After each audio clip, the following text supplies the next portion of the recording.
Farm Business Uganda ekitongole ky'abalimi n'abalunzi. Bano bawa abalimi n'abalunzi amagezi agabayamba okwekulankulanya n'okwenyumiriza mu bye bakola. Gwe omulunzi w'enkoko omuli eza broilers, crailers, saso, layers ne loko. Jangu ofuna amagezi ku ngeri ey'ozirabiriramu olyoke ofune amagoba. Ate bwe kituuka ku byennyanja basima ebidiba n'okusomesa ku nnunda ennungi ey'ebyennyanja omuli empuuta, emali, engege. Ate tebakoma okwo, bakuyigiriza n'okutabula emmere y'ebyennyanja okusinziira ku stage ze biba biriko. Omulunzi w'ente, embuzi, endiga, obumyu nawe batuukirira ofuna amagezi. Aba Farm Business Uganda bakowola naawe alunda embizzi okubeetanira anti bakufunira breed z'embizzi ennungi ezikula amangu omuli Landrace, Large White, Hampshire, kuteeka ne Cambrough. Gwe omulimi n'omulunzi lekera kwemulugunya, beekwate tojja kwejjusa. Bakufunira ensigo kw'oteeka n'okusomesa ku nnima y'omulembe ekwatagana n'ebibala omuli emicungwa, emiyembe, amapaapaali, obutunda n'ebirala bingi. Gwe omulimi wa vanilla naawe teweegayaalirira anti aba Farm Business Uganda webali okuyamba. Gwe omulimi w'ebitooke naawe jangu obeebuuzeeko ku butya bw'osimba ebitooke ne bitakuwa kiwuka ate ne bibala bulungi. Funa amagezi ku kika ky'emiti egikula amangu egigumira embeera y'obudde omuli emisizi, peyini, kalitunsi, emivule n'ebika by'emiti ebirala bingi. Aba Farm Business Uganda bakuyambako okufuna ebigimusa ebirungi eby'omulembe okuli eby'omu ttaka n'okufuuyira n'amadagala ag'enjawulo agayamba ebirime byo okukula obulungi nga tebirumbibwa biwuka. Ebirime omuli muwogo, soya, kasooli, lumonde, kabeji, ensujju, watermelon, ennyaanya, obutiko, ebijanjaalo n'ebirime ebirala bingi. Ebintu bino byonna bakuwa amagezi ku byo okossaako n'okubikufunira. Okumanya ebisinga osobola okubirako aba Farm Business Uganda ku 0753 19 95 12 oba 0761 48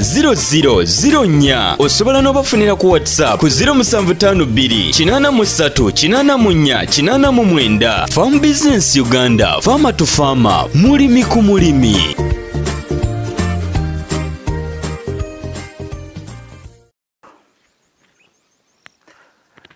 Tusanse nnyo kubanga tubawulizaako olunaku olwaleero. Gwe omulabi waffe omulungi owa Farm Business Uganda, ekitongole eky'abalimi n'abalunzi. Farm Business Uganda, ekitongole eky'abalimi n'abalunzi, tukuwa amagezi mu nsonga ez'okulima n'okulunda okossaako n'okuyambako okufunira ebyo by'oba weetaaze mu kulima n'okulunda n'okubikutegekera obanga otwesize mu mbeera efaanako bwetu. Banaye subscribinga, bw'oba wamala subscribinga tukwebaliza ddala. Ntera okubagamba nti buli w'osubscribinga ku vidiyo zino bantu bangi abajja nga balaba ne bafuna amagezi, bantu bangi abajja nga batwebaza. Naye tebatuwa bizinesi, naye bajja ne batwebaza kubanga balabye nga vidiyo zaffe oba ebintu waka gwe tubawa akyusizza obulamu bwammwe oba akyusizza obulamu bwabwe. So njagala kwegayirira era njagala kubeera nga nkwegayirira nti obenga osubscribinga gwatannaba naye gwe yamala likinga nga bulayikinzi ku video, osharinge nga busharinzi, owerezeeko abantu abalala. Gwe yamala osubscribinga kola bintu bibiri. Waliwo akagambo joininga, bw'oba tojoininze, bw'omala joininga likinga ku video eyo kubanga nakyongerako gisitula okugiwongerayo abantu bangi ne bongera ogiraba, ate era osharinga gambo kali awo kalinga halo bwe kati osharinga busharinzi munange abantu bangi ne basobola okubeera nga bafuna amagezi agatali ga kubeera nga gasasulwa. So kyolina tusasula nga Farm Business Uganda kwe ku subscribinga, kulikinga n'okusharinga n'okujoininga. Mwebale nnyo, mwebale ddala. Atufudde number 1 nga ogamba abo ye ba number 1 bange abo tubalina agamba nti mwabasinga ate nga tusinga eri oyo atulabye mu value, tetusinga eri bonna. So tulowooza nti osobola abantu bonna basobola okwagala, naye tulina abagamba nti bambi abantu abo balungi. So mu mbeera efaanako bwetyo, enamba abazibuuza mugende mu bulango mububuuka. Enamba ezo ze mulaba kuliko enamba ez'okubako obukubi, enamba ezisooka waggulu eziri mu kalango za kubako obukubi, enamba esembayo eyo wansi ye ya WhatsApp. Okujjako ne bwogenda ku akawunti eno, ku akawunti si zonna Farm Business Uganda okulima n'okunda Uganda, videos ezo ku account yo kwe namba gyeziri eza WhatsApp. Tubasaba nti eya WhatsApp ze WhatsApp ez'okubako zeezo ze tubawadde. Tetusuubira tusuubira nti omuntu ali ebweru olina tunoonyeza ku online. Oli kitegeera olina tunoonyeza ku ki ku online. So bw'obeera ng'oli Uganda nga gy'osinzira otulaba, tukwegayirira nti ennamba ez'okubako z'oba wandikozesezza ennyo bambi. Bw'obanga ofunye ya WhatsApp togikubako, gikozese ku WhatsApp. Ndowooza abantu abasinga mulabye nti oluusi bw'okubako tekwatibwa. Eyitamu neogira oluusi ne bakugamba nti ennamba eno gy'okubyeko ya WhatsApp, eza WhatsApp gyeziri n'ez'okubako gyeziri. So mugoberere obulango akalanga engeri gye kwogeramu keetegereze. Kaliko ennamba ekugamba nti eno wadde baateekamu emu ya WhatsApp naye bw'ogenda ku account namba ziriyo bbiri. So kisobokera ddala okubanga osobola okubanga otufuna. Twagala okwebaza batwesize. Omulabi waffe omulungi twabagamba nti twalekera okubalaga ebyaffe kati tubalaga by'abakirayanti baffe. Wano wenyimiridde ndi mu bitooke twapangisiza kirayanti waffe eka y'ettaka nnamba nga bw'oli ogiraba. Bitooke bineeno twapangisa ettaka lino mu mwezi gwali gwa kusatu. Kirayanti waffe oyo ndoza tujja bawaako bakirayanti baffe bakolaganye naffe abatuwadde bizinensi. Tujja kwogerako amannya gaabwe okubeebaza ng'omwaka guno guggwako. Tujja kwogerako linnya limulimu. Kati kasa twogera erinnya eryo kuba tulina bakirayanti nga basatu nga bafaanaganya amannya gaabwe gafaanagana abakolaganyeeko naffe mu mwaka 2024. Tujja kukola vidiyo ng'ebasiima okubeebaza mwenna kasoba ng'okolaganyeeko naffe 2024 2024. Naye tujja kuwona ngayo linnya limulimu, tetujja kwogeranga mannya gonna temweraliikira. Akati kirayanti waffe ono gwe tutagenda kwogera yatusindikira ssente. Era kino kanyimire mu kamera bagamba nti y'omu ku bakirayanti abasatu, ntiddamu, y'omu ku bakirayanti abasatu, si abasinga naye abasatu, akusindikira essente oba yasindikanga essente kuba yatuzemu agera tuddamu tuwa contract enda yamulimira butunda. Kiba tuli basanyufu. Kukyalabako abanaye abantu betukola nabo tetubalabangako. Abantu betukola nabo tetubalabangako. Njagala kibagamba. Gwoba okyabuusabuusa farm business Uganda gwe buusabuusa naye abantu betukola tetubalabangako.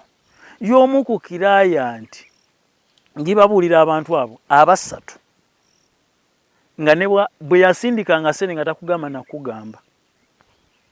Bangi bali basatu we bati n'ababiri basobola okwemanya. Kasaateekako ssente takugamba. One day yateekako okuba miliyoni emu oba mu mitwalo 4 nti yatugamba. Sugamba zani ateekiddeyo ssente ku akawunti. Ateeyo ssente ku akawunti. Luvannyuma nnyo yeerowoozezza ndowooza n'alyoka ajja n'akwata kagundi n'akasine n'agambisa nti bunataddeko ssente naye nga ssente twaze tumanyi wajja. So twagala okwebaza kati kirayanti ono yatwesiga bambi n'agamba nti njala mumpangisiza ettaka ate muli nkulaakulanyize. Kye twakola ekyama ettaka lwalinoonya mu disitulikiti ey'e Kayunga. Bwe tulinoonya mu disitulikiti ey'e Kayunga ekyalinamuko ettaka eddungi wadde eriyo enkaayana z'amataka naye buli disitulikiti erimu enkaayana z'amataka. Neyaffe ey'Ebuyuko erimu ne Kampala ne Waawa, buli disitulikiti erimu enkaayana z'amataka naye waliwo ebitundu ebirungi. So bwe twamupangisiza ettaka bambi yatusindikira ssente n'atwesiga. Ali mu Middle East.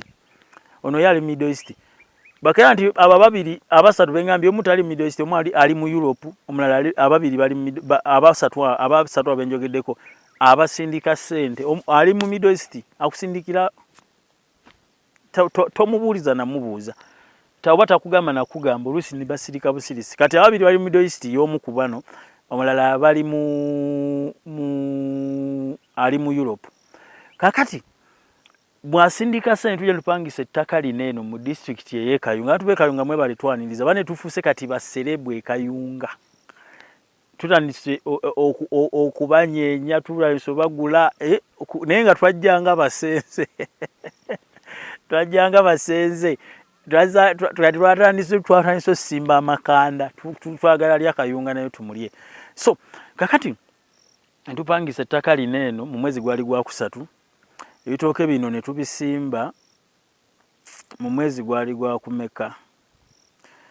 Nja kuddayo mu gundi zaffe tulabe naye gwali mwezi gwa kumeka kubanga mmanyi gwa kusatu, ndowooza gwali mwezi gwa kutaano we twasimbira ebitooke bino gwa kutaano nga gugwaku kira ntojja kunjijukiza kuba twabikusindikira naye nja kuddayo mbuze tiimu ebiseera bye twagiramu egundi eno.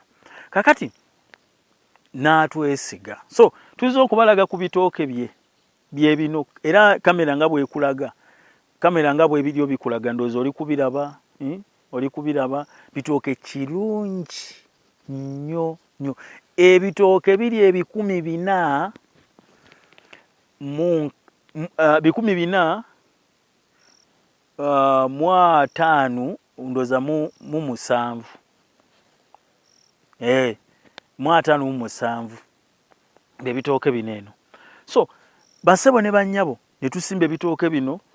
Ntera ogamba abantu abasinga bamunkubira essimu ne munnoonya, abwamu mutunoonya ne mutatufuna. Buli wembeera nga tukola bino ebitooke nga bisimbibwa naliwo ne tubisimba nemmanyi nekakasa nti bisimbiddwa. Ekitooke ndowooza oli kukiraba, omununu guvayo nga gwonna guli bwe guti, oli kitegeera. So twagala okuvaluwinga sente z'abantu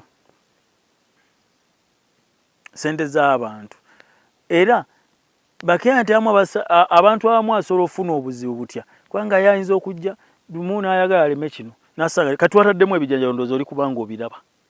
Ebitooke oli kiraba engeri gye kisituseemu, kamera egenda kulaga ndowooza oli kiraba. Kyetegereza. Kati twagala okulaga ku nnimiro ezimu ze tukoze eyakira nti ekitooke kati kinyuma okulaga mu kamera. Mukiraba kati kira nti ono y'omu ayagala tumulimira obutunda eka emu. Kakati nze nagamba abantu benkola nabo ne bagamba setagakola n'abantu bangi. Bakiraya nti basatu bakumala kasaba nga bali serious. Ni bantu bangi baze, si bonna nti abajja baba bali serious naye wabawo bali nga ali serious. Kati ono bwalaba kino ate by the way yekira nti atabifanako. Njagala kwebaza mukyala gwe, ye mukyala abadde atuwa ssente naye nga mukazi watwasirika. Tabuuza mbu ate ekigenda mu maaso, tabuuza oba kubanga bw'otuwa ssente tetumakinga sure nga tukola ekintu ekyo bw'otuwedde. So mukyala gwe twagala okwebaza. Bwe tuliba tukoze vidiyo erikomekereza omwaka guno tujja kubuulira, tujja kwogera ku linnyayo naye tujja kwogerako bye batamanyi.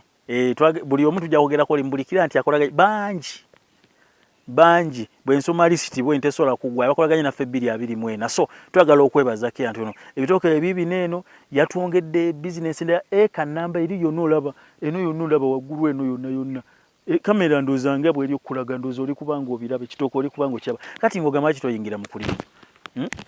Lwaki toyingira mu kulima? Lwaki toyingira mu kulunda? Bane tuyingire mu kulima, tuyingire mu kulunda. Era nkubiriza abantu mwenna, waliwo ebirime bye twasalawo ntugamba nti waliwo ebirime bye bateekamu ssente ne byateekamu ssente. Kati wano neyatereka ssente wano. Twapangisa emyaka 6 tuli wano, emyaka 6 nga tuli wano tetuvaawo. Twakola endagaano oyinza okugamba manya ebintu byaffe abakolaganye naffe mubimanyi. Sizi oba abantu bameka tubasasula bateekeko emikono kubanga kino emyaka 6 omanyi kitegeeza nga tuli wano. Ate n'ettaka lineeno kati wanaaba tusse akaseera akanaatera okuvaako ate obanga twongera oba n'abaaguze oba n'apangisa walala oli kubanga okitegeera. So omulabi waffe omulungi wakinzize leero sizze kusomesa munsonyiwe. Njagamba kati vidiyo nga tetuwidde wasomesa. Leero sizze kusomesa, nzize kukulaga ku nnimiro ya kiyanti waffe netuteekamu ebijjanjalo. Waliwo ebirime ebitambula n'ekitooke nga tebigenda kikosa bye bijjanjalo. Ndozo likiraba wiikisi 3 ebyennyanja bino byola biri mu weeks 3 n'ennaku ndowooza nga 5 bibino oli kubiraba nga bw'oli okuba ng'okiraba. Kakati ono kirayanti yasobola otwesiga mutuwa amataka bane tugakulaakulanya balina amataka ettaka lyo n'obeera ebweru ettaka waliwo kiranti wange ono omu ku gwembavu bagamba aguza amataka e Uganda waneeno naye amataka agaba ga bwereere kulimirako agaba ga bwereere n'agamba oligenda olimireko genda olimireko ye akanyagula mataka ogula ettaka bassebo ne bannyabo ekiraga nti n'ettaka lino lya value gy'oli n'okulyongerako omuwendo oli kubanga okyeka kale omuntu wajja ng'agenda kugula ku nannyini ettaka linene ettaka lino bw'alabako ekitooka ttaka ddungi liddako emmere oli kubanga okitegeera kati lyeyongerako value. So bw'obanga olina ettaka lye wagula waliwo ne kiranti waffe omulala bannange yagula eyo mu estate ndowooza gyalaba vidiyo eno naye yagamba misa matuufu oyo naye bambi anjukiza tiwetaaga kuba na ttaka ddene akataka kokoolina akatonga tonatuuka kazimbako kateekeko ekintu ekigenda okuba nga kikakuuma n'okawa ssente n'okwongerako omuwendo. So totuuza ttaka togaba ttaka kugamba omulimireeko bino ebirime ate ettaka lino ddala mu abantu abali ebweru mu mpulirize bulungi kyandibadde kirungi ssente zo n'ozitereka mu bintu n'ozitereka mu birime essente zo n'oziteeka mu birime n'ozitereka mu birime nga ebitooke butunda oba nnanansi kalitunsi nakyo ekirala ebirime ebiterekebwamu ssente waliwo ebirime byetwaga nti ekyo kyokirekamu ssente ekirime ekyoterekamu ssente kikugumiikiriza tugeze kati essaawa zino amatooke gano ogalaba gali ku bbeeyi essaawa zino era mukimanyi ndowooza nammwe abali e Uganda ettooke lyalinnyeemuuko ate ennaku ze tuli oyingiramu abataligenda kulinnyira ddala abalunzi bagenda kubeera nga basambira waggulu nga ki nga basambira waggulu nga jjanzi. Kaakati bwe baba nga ettooke lino eno lino bw'oba olitunze tugeze kyo n'olitunda $200 erigenda okuddako osobola okulitunda 4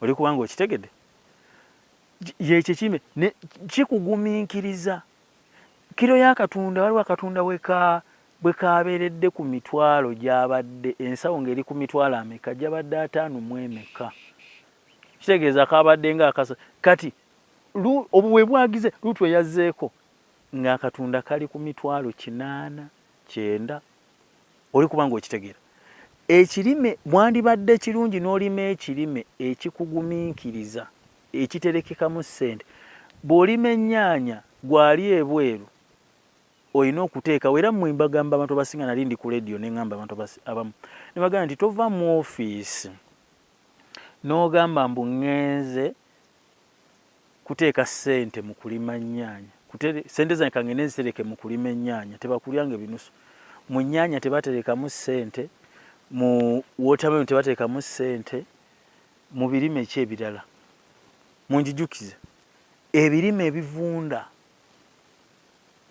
nga kyo kya season katugeze nga kivunda naye nga kya season kasooli osobola omuterekamu ssente asobola okubanga kiro kati kasooli babadde bamugula $4 abasuubuzi ku 600 today yalinnye ali mu nnusu olwo 10 akusedde akuwa 8 kati oli kubanga okiraba kitegeeza asobola okugumiikiriza ebijanjalo bino bisobola okugumiikiriza obikaza n'obyanika naye ennyaanya ogenda gikaza meloni ogenda mukaza kati ebirime waliwo ebirime bigumiikirizikika ate waliwo Farm Business Uganda ekitongole ky'abalimi n'abalunzi bano bawa abalimi n'abalunzi amagezi agabayamba okwekulankulanya n'okwennyumiriza mu bye bakola gwe omulunzi w'enkoko omuli eza broilers, crailers, saso, layers ne loko jangu ofuna amagezi ku ngeri ey'ozirabiriramu olyoke ofune amagoba ate bwe kituuka ku byennyanja basima ebidiba n'okusomesa ku nnunda ennungi ey'ebyennyanja omuli empuuta, emali, engege ate tebakoma okwo bakuyigiriza n'okutabula emmere y'ebyennyanja okusinziira ku stage ze biba biriko. Omulunzi ow'ente, embuzi, endiga, obumyu naawe batuukirira ofune amagezi. Aba Farm Business Uganda bakowola naawe alunda embizzi okubeettanira anti bakufunira breed z'embizzi ennungi ezikula amangu omuli Landrace, Large White, Hampshire kuteeka ne Cambrough. Gwe omulimi n'omulunzi lekera kwemulugunya beekwate tojja kwejjusa. Bakufunira ensigo kw'oteeka n'okusomesa ku nnima y'omulembe ekwatagana n'ebibala omuli emicungwa, emiyembe, amapaapaali, obutunda n'ebirala bingi. Gwe omulimi wa vanilla naawe teweegayaalirira anti aba Farm Business Uganda webali okuyamba. Gwe omulimi w'ebitooke naawe jangu obeebuuzeeko ku butya bw'osimba ebitooke ne bitakuwa kiwuka ate ne bibala bulungi. Funa amagezi ku kika ky'emiti egikula amangu egigumira embeera y'obudde omuli emisizi, peyini, kalitunsi, emivule n'ebika by'emiti ebirala bingi. Aba Farm Business Uganda bakuyambako okufuna ebigimusa ebirungi eby'omulembe okuli eby'omu ttaka n'okufuuyira n'amadagala ag'enjawulo agayamba ebirime byo okukula obulungi nga tebirumbibwa biwuka. Ebirime omuli mwogo, soya, kasooli, lumonde, kabeji, ensujju, watermelon, ennyaanya, obutiko, ebijanjaalo n'ebirime ebirala bingi. Ebintu bino byonna bakuwa amagezi ku byo okossaako n'okubikufunira. Okumanya ebisinga osobola okubirako aba Farm Business Uganda ku 0753 19 95 12 oba 0761 48 0004. Osobola n'obafunira ku WhatsApp ku 0752 83 84 89. Farm Business Uganda, Farmer to Farmer, mulimi ku mulimi.